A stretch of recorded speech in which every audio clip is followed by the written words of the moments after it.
I was really proud of what we had, but according to the analysts, we didn't have the complete solution.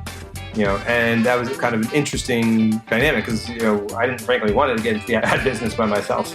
It's funny because even though Demandbase and Engagio were competitors, we'd also been partners. And we'd done some co-marketing together. In fact, we actually had 40 customers who used both platforms. And early this year, before the pandemic hit, I had started to have a couple conversations with them where we really realized that if you take what they do and what we do and you put them together, it's the unbeatable platform.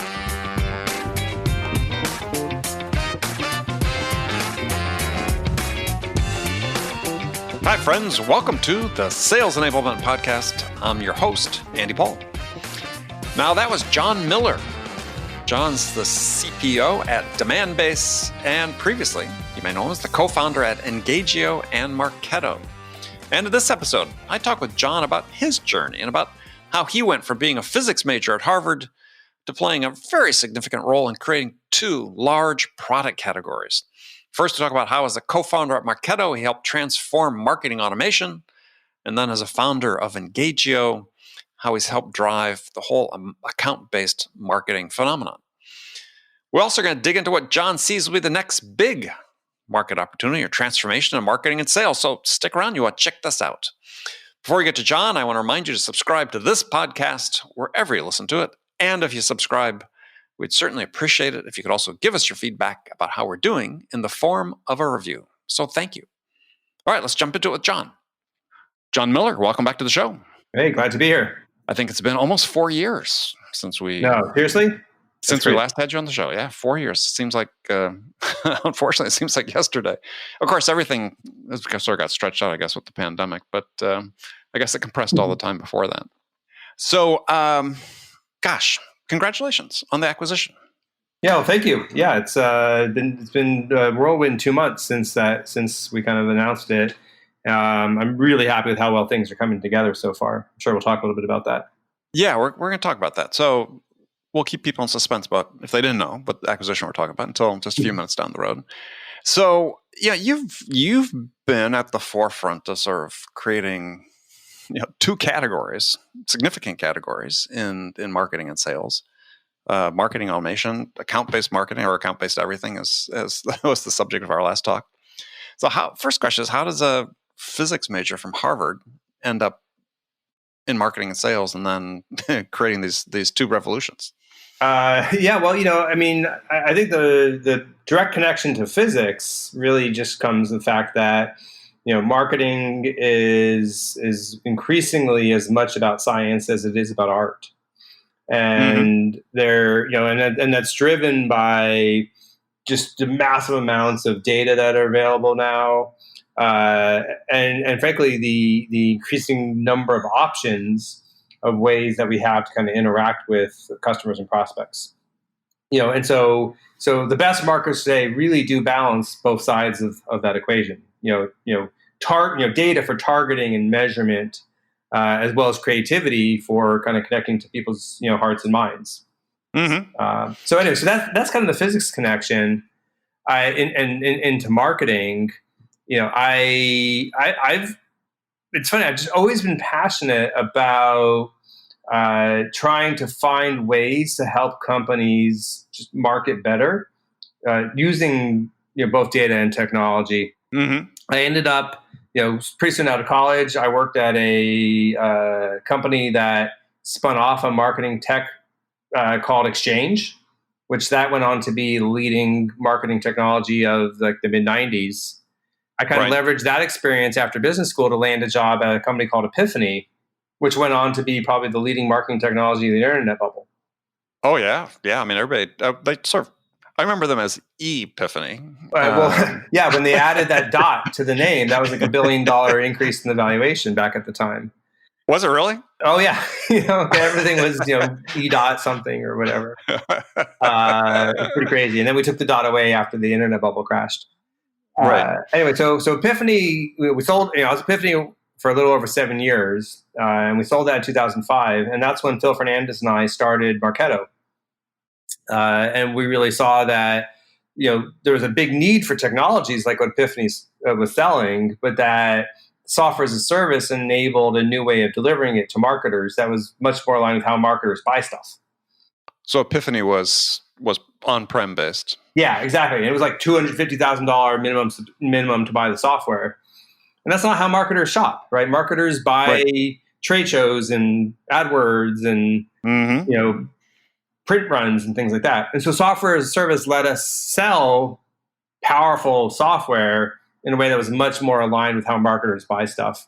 And I think that's really what unlocked the software as a service or the MarTech opportunity. Right. It was kind of how we aligned those things.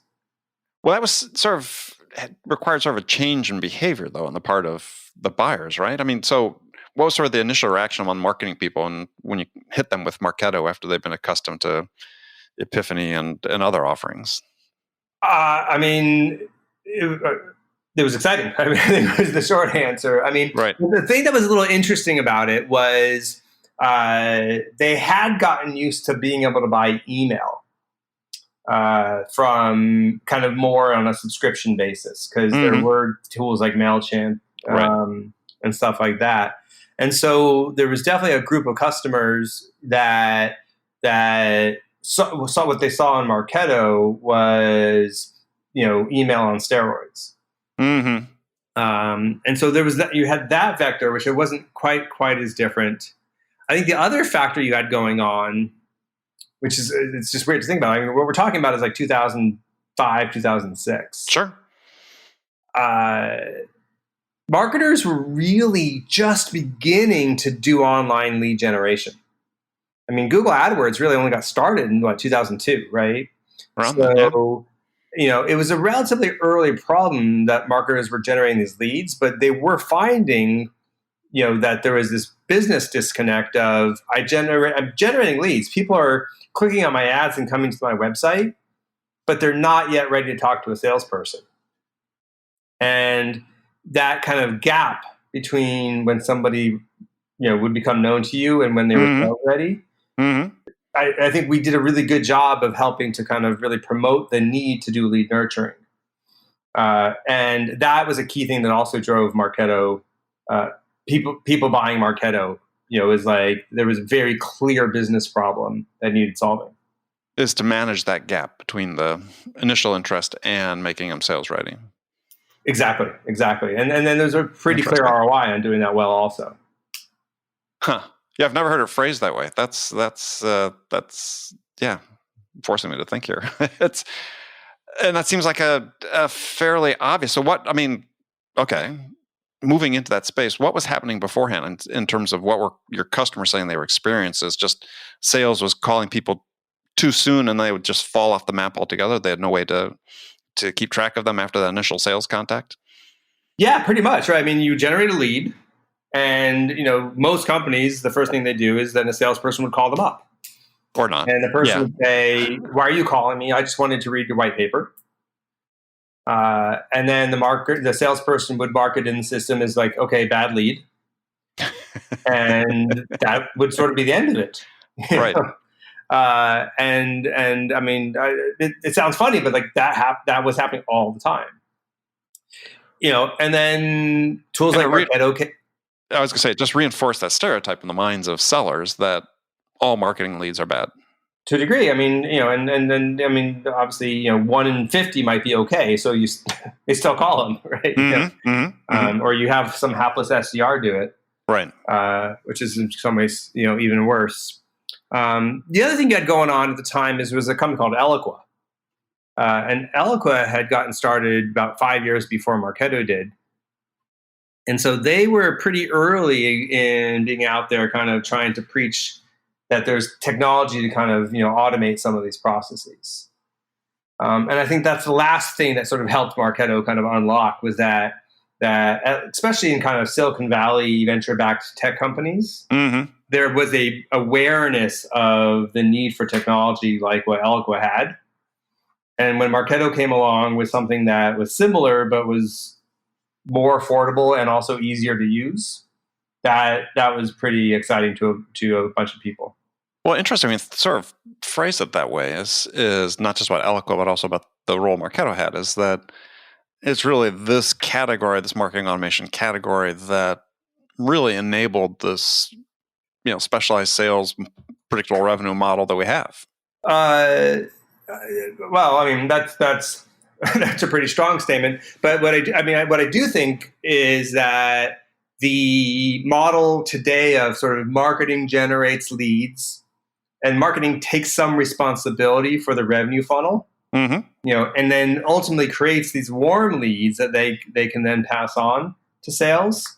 Like that, very much, I think it was unlocked through the kind of marketing automation technology. I agree with that part. Yeah. Very interesting. So then after Marketo came Engagio. And so what was sort of the path there? What was the sort of the aha moment about this need for account-based marketing? Yeah, well, there was both a personal journey and then kind of like the business opportunity journey.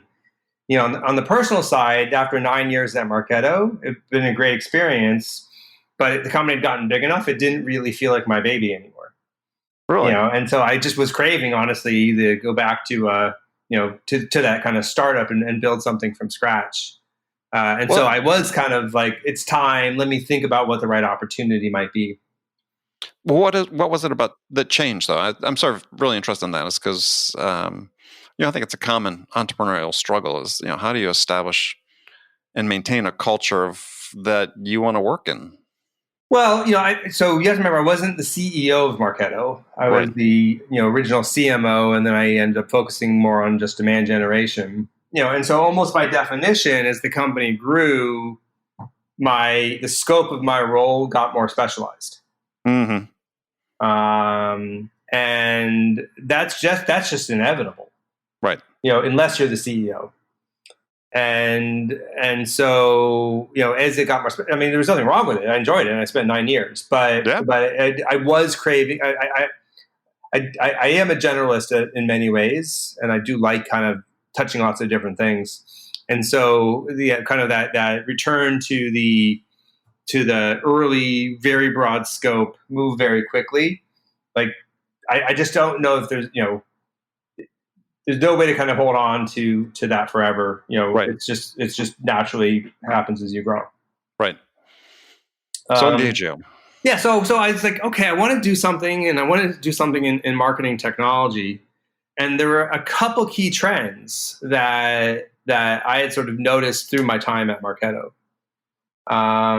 The first is that there's a limit to how far we could take that traditional demand generation model. Where marketing generates leads and hands it to sales. Mm-hmm. And what was the limit? Effectively declining marginal returns. Okay. If I double the number of webinars I run, I'm not going to double the number of leads I generate. Right. And like I could write twice as many blog posts, but that doesn't generate twice as much traffic or leads. And so while it was a really efficient system, it kind of had limits to it. And even internally at Engagio or at Marketo, we found ourselves looking for other engines of growth. And we, like many companies, were turning to more focused outbound efforts. Mm-hmm. And I started to use the analogy at the time of the traditional model that Marketo had helped develop was like fishing with a net. We didn't, we had our campaigns, we threw them out there, and we didn't care who responded. We just would look in the net to make sure we got enough. Right. And then you do the nurturing and all that to sort of pass the good ones to sales. But there was this other motion we'd also started to do, which was more fishing with a spear. Let's go find those big, valuable fish and proactively go after them.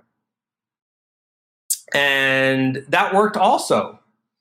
And yet at the same time, and we were doing it at Marketo, but I saw firsthand how hard it was to do and how the technology that we had didn't totally meet the needs. And then the other trend I would say that was going on was, I would say I was starting to see a changing dynamic between how marketing and sales work together. The traditional model is very linear baton. Right. Marketing generates it, hands it to SDRs. SDRs qualify it and hand it to sales. But partly related to this need to do outbound, it was, we were requiring much more kind of synchronized or orchestrated processes, where sales, SDRs and salespeople were sending as many of those first touch emails as marketing was. And we're starting to use tools like Outreach and SalesLoft, right? To send those emails. And so the role of marketing owning email was kind of going away. And the marketing owning the front of the funnel only was kind of going away. And at the same time, as these deals got bigger and bigger, there was no way the salesperson was talking to every single person at that account. And marketing was actually playing a bigger role in the opportunity stage, right? Because again, the traditional model, you turn marketing off when the opportunity gets created. And here we were like, no, we should advertise to the people. We could keep advertising that account and make sure we're like nurturing all these relationships for people who aren't directly part of the buying committee, but are still influencers. Mm-hmm. So that linear baton handoff was falling apart. And so it was those two key trends. I was like, okay, there's a need for another kind of technology platform. And it's funny, initially I called it narrow funnel marketing, but very, very, very quickly realized that this was basically what people were calling account-based marketing. Like these concepts. And so, almost immediately I'm like, okay, this is an account-based marketing technology, an account-based marketing company. And so that was 2015. Engagio actually got started on Pi Day. So 31415 or March 14th, 2015.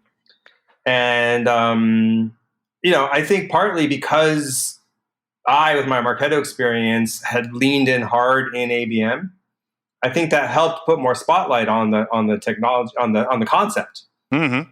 And you can really see ABM as an idea taking off in 2015. Before then, it had sort of been this idea that mostly Demandbase was out there talking about and pushing. So 5 years of Engagio, we sort of, we're building it out with a very kind of unique point of view. So what was that? Oh, well, so, and this bit gets to the Demandbase merger, a little bit that we hinted to earlier. Traditionally Demandbase, and I would say as well as Terminus and 6 Sense, which are the other kind of large ABM players, to a degree Rollworks as well. Right. I would say had a primarily advertising-centric approach to ABM. And there's a machine learning behind it. So let's use machine learning to identify the accounts that are going to be most interesting or perhaps in market for our solutions. And then let's advertise to them in a very targeted way to create awareness and drive them to our website. And that's a flavor of ABM, kind of digital ABM. Top of the funnel, right. Yeah, totally. And, all these platforms built some stuff for later. Maybe you alert the salesperson if one of their accounts hits the website, that kind of stuff. Mm-hmm. Or maybe you do website personalization. So that when they come to the website, they get a slightly different experience. At Engagio, we had taken, with the Marketo background, a much more marketing automation-centric approach to building ABM. And that meant, first and foremost, solving the pains that I'd had at Marketo trying to do this stuff, which was really was a data and integration challenge, first off. Marketo and the other marketing automation tools are people-centric systems. Literally at the time, you'd log into Marketo and it was called the lead database. You'd make a list of leads of people. Right. And similarly, Salesforce has always had this interesting disconnect where leads in Salesforce don't roll up to accounts. They're kind of like an independent object. Right. Contacts do, but leads don't. Right. And that creates a real challenge if you want to be account-centric, because effectively a bunch of your important data doesn't connect to the account. Like all your Marketo stuff doesn't roll up to the account. All your lead stuff doesn't roll up to the account. And then when you think about things, like just the data that sits in your email and your calendar system, right, the emails that are going back and forth with your accounts. Right. That's all email based. It doesn't roll up to the account, etc. And so when I was at Marketo trying to do this stuff, and I was trying to both target accounts and manage campaigns and measure the results, it was really hard and manual because none of the data connected the way I needed it to. Nothing integrated. So that's what we solved at Engagio first, is really building that integrated, we called it the foundation, your account foundation. Pull all that data together, match everything to the right account, and then make your Marketo and your Salesforce better because we're then able to push that account-centric lens back into the existing tools. Right. And then on top of that, we built really robust measurement capabilities. So that way you could know if your ABM efforts were working. Because with ABM, it's not about how many leads do I generate. It's, am I engaging with the right people at the right accounts? So you need to measure it a different way. Mm-hmm. And then lastly, we built out orchestration and sales functionality. So that way we could start to actually coordinate these actions between what marketing wants to do and what sales wants to do. Not that linear baton handoff, but kind of that more soccer team passing the ball back and forth. So that's what Engagio had built out, which was really interesting, but we didn't do the ad stuff or the predictive machine learning stuff. Right, like 6 Sense does, right? Or Demandbase did. Or Demandbase, for example. And so I think I was really proud of what we had, but according to the analysts, we didn't have the complete solution. And that was, kind of an interesting dynamic because, I didn't frankly want to get into the, ad business by myself, if you will. Right. So, maybe to segue then into the acquisition with Demandbase, it's funny because even though Demandbase and Engagio were competitors, we'd also been partners. And we'd done some co-marketing together. And in fact, we actually had 40 customers who used both platforms. And early this year, before the pandemic hit, I had started to have a couple conversations with them where we really realized that if you take what they do and what we do and you put them together, it's the unbeatable platform. Because it's sort of the best advertising and machine learning and predictive platform with this, the best kind of data integration and orchestration platform. Right. And so we started having kind of formal discussions about, merging the companies, and then the pandemic hit. And it was, honestly, only through sheer force of will from both Gabe Rogal, the Demandbase CEO, and myself, in how much we believed in the value of this merger, that we were able to kind of keep the conversations going through Zoom, and everything else that was going on, and ultimately get the deal done and announced in June. Yeah, interesting. So hadn't really thought about the mechanics of actually putting a deal together when it's all done remotely. Yeah, and it probably wouldn't have happened if Gabe and I hadn't started talking in January and February in person. Before that, yeah. But yeah, everything totally shifted online. I mean, we had to do the negotiations that way, get the board approval virtually, all the diligence done virtually. Yeah, totally. And then, diligence on a couple acquisitions. It'd be really hard, not because part of that was going and actually seeing what people said when you asked them questions, seeing body language and so on. Totally. Yeah. I mean, the good news is, Engagio, we were a pretty tight ship. So, I mean, you're able to do diligence on us and you're not going to find anything goofy. Right. And so that certainly helped. The other thing that's been interesting is then in the last 2 months, I had to join a new company and assimilate into a company totally virtually. And, if you think back to my life journey, I told you a little bit earlier, I actually haven't started a new job since 1999. Because working for somebody else. Yeah. Yeah, exactly. Because Marketo I started and then Engagio I started. So it'd been over 20 years before I even had to fit into an existing company. And then in this case, I had to do it entirely over Zoom as well. So that's been interesting. Yeah, I can somewhat identify. I mean, I've worked for myself for 20 years and sold my podcast was acquired in February, right before the shutdown. And doing the same thing. Yeah, integrating with the team at Ring DNA through Zoom. Yep. Well, but the good news is it works pretty well. It does, surprisingly, yeah. So what's the next revolution for Jon Miller?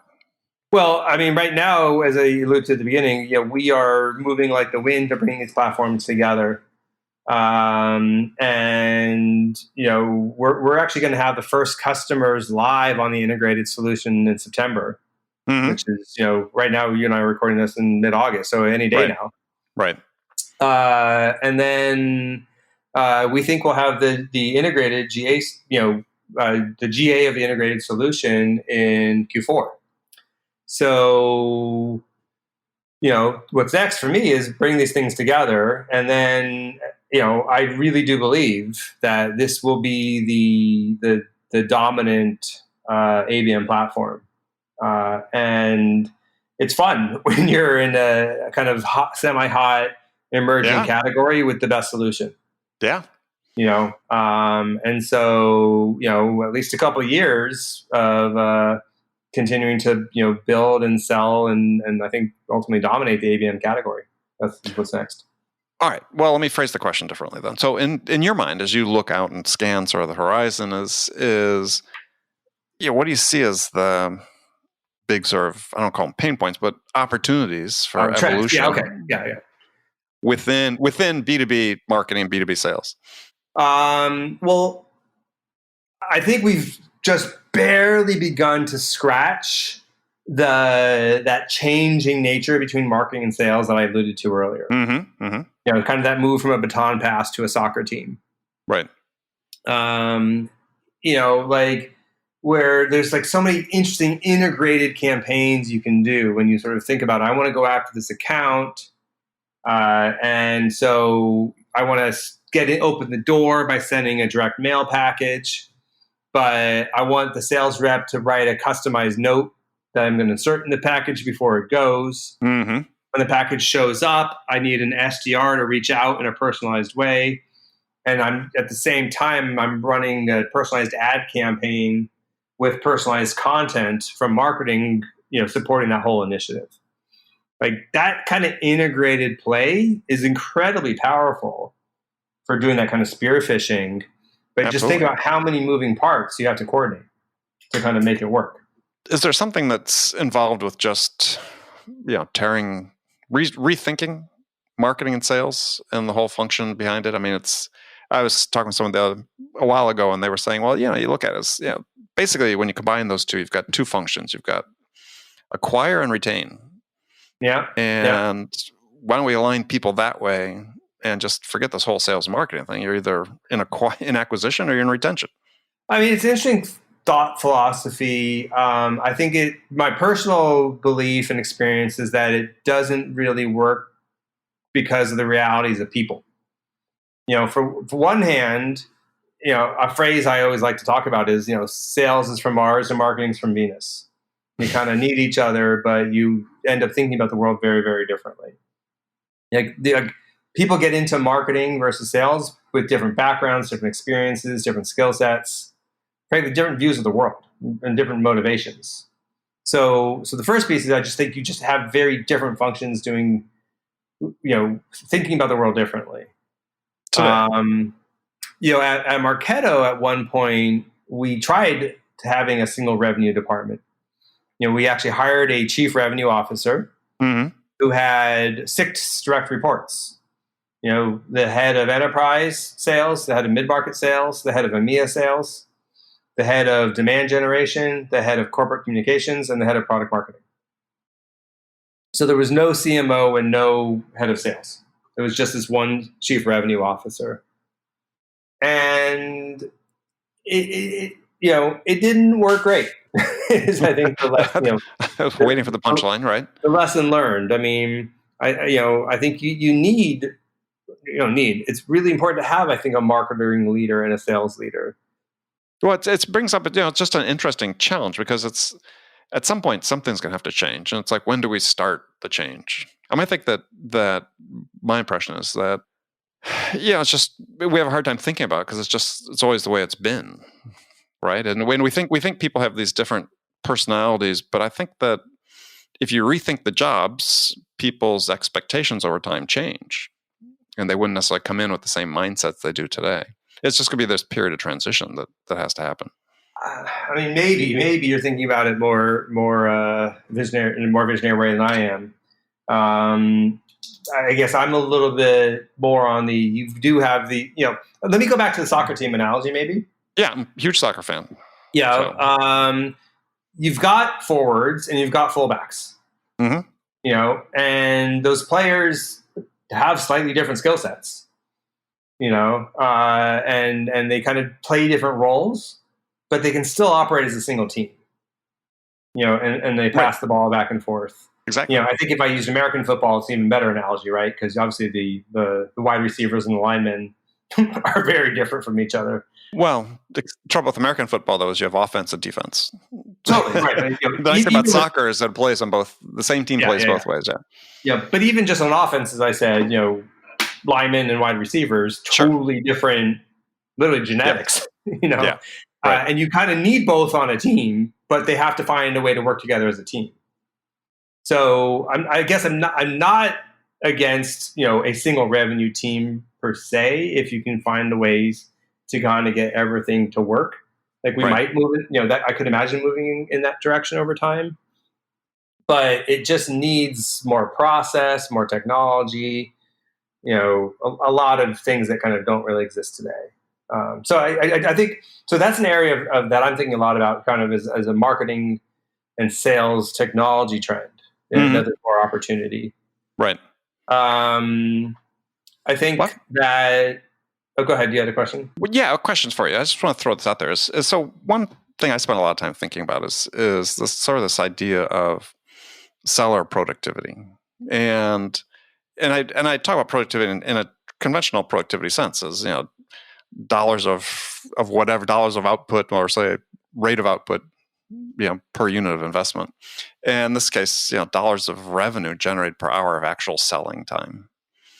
And so, how effective are sellers in the interactions with buyers, or in person or virtually or whatever? And I was talking to someone recently who's doing some research into this, and I put the case to him. I said, well, my gut feel is that this unit of productivity, I mean, sellers' ability to generate revenue per hour sales time, hasn't substantially changed over the last 3 or 4 decades, despite all this increase in technology into business in general, but sales as well. And I was wondering whether we've sort of reached a limit in terms of what our technologies can do to improve that. Meaning that what's left and what we're sort of struggling with is how do we just make people better at sort of the human elements of sales, which is really sort of seem like this gating item for us right now. I was wondering how you think about that. I think it's a really interesting question. Kind of first off, back at Marketo, one of the things that we were sort of proud of the fact was that our sellers actually carried a decent chunk higher quota than your typical SaaS sellers. Our reps usually were, kind of our typical mid-market rep was carrying 1.2 million a year. What I'd say industry average is more like 800 or something for kind of a even lower, perhaps. Yeah, maybe even lower for a comparably paid rep. And our hypothesis at the time was, look at this amazing revenue engine we built that's powered by our own technology, where our sales reps don't do any prospecting themselves. They are only getting fed this steady supply of warm and hot leads.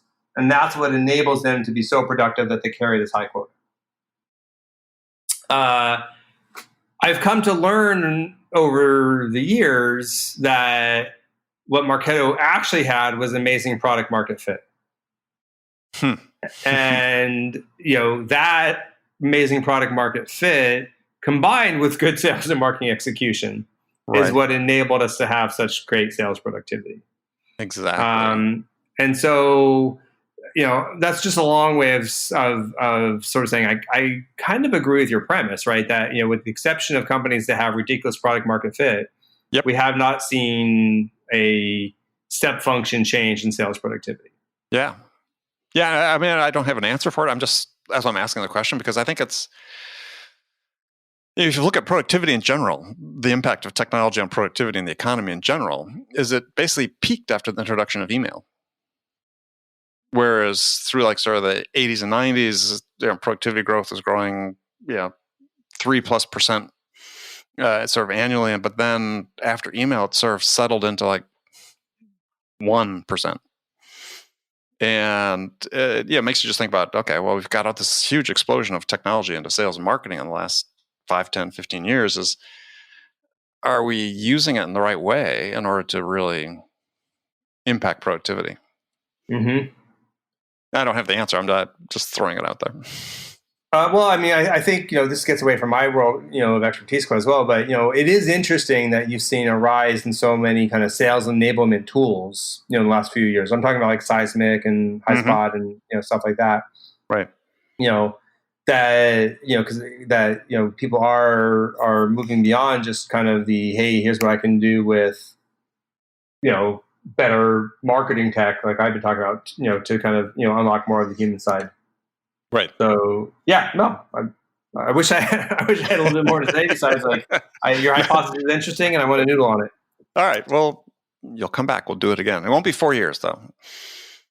So, all right. Well, Jon, that's been great. I really appreciate you taking the time to join us today. It's always good to chat with you, and it's been thought provoking. And if people want to connect with you, what's the best way for them to do that? Usually just shoot me over LinkedIn. It works pretty well. If you want to find me on Twitter, I'm at Jon Miller. All right. Jon, thank you so much. Cheers. Okay, friends, that's it for this episode. First of all, I want to thank you for taking the time to listen. As always, I'm so grateful for your support of the show. And I want to thank my guest, Jon Miller, for sharing his story with us today. If you enjoyed this episode, please subscribe to this podcast, Sales Enablement with Andy Paul, on iTunes, Spotify, or wherever you listen to podcasts. And if you could also leave us a rating or a review and let us know how we're doing, well, we'd appreciate that. You can do all that on your phone in less than a minute as soon as this episode is over. So thank you for your help with that. And thank you so much for investing your time with me today. Until next time, I'm your host, Andy Paul. Good selling, everyone.